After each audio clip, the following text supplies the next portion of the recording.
मैं आपको 10 प्रकार का आपको डर लगता है, किसी को उपवास से डर लगता है। ये एक जो भय का पूरा वातावरण बना है,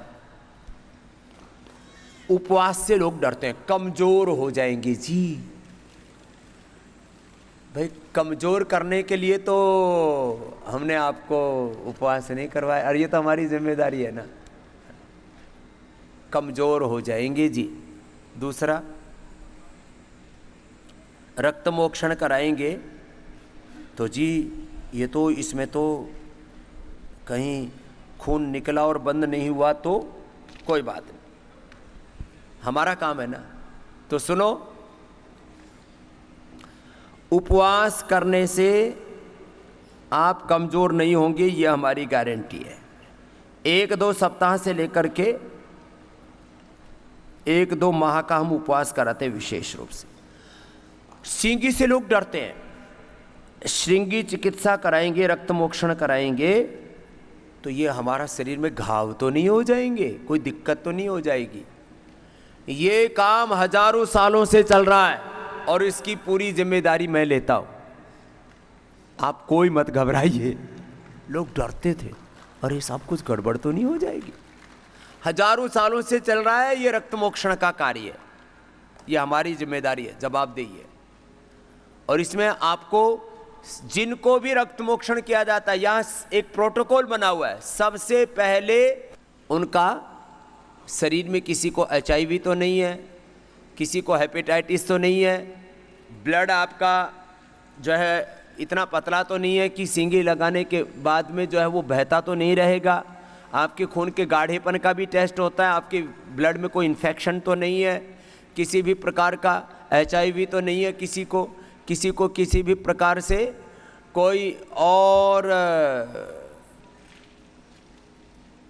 हेपेटाइटिस से लेकर के कोई इन्फेक्शन तो नहीं है। सब टेस्ट होता है पहले, उसके बाद सारा आते ही ये प्रोटोकॉल में सम्मिलित किया हुआ है।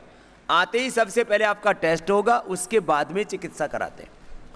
अब ये वात रोगों के लिए जिनको भी दर्दें हैं, कहीं पर भी दर्द है और आपको इंस्टेंट बेनिफिट चाहिए, तो मैं कहता हूं 99% हम पहले ही दिन से आपको आराम देने लगते। थोड़ा दर्द है तो पहले ही दिन में 100% गायब हो जाता है, ज़्यादा है तो 1 से 2 सप्ताह अधिकतम।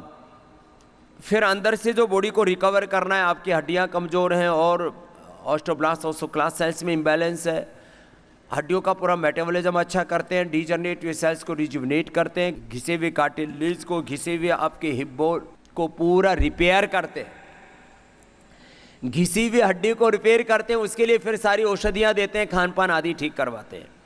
तो लोग श्रृंगी चिकित्सा से भी डरते हैं, इससे भी डरते हैं, तो इसमें सारे टेस्ट कराते हैं आपके, आप इस चिंता मत कीजिए।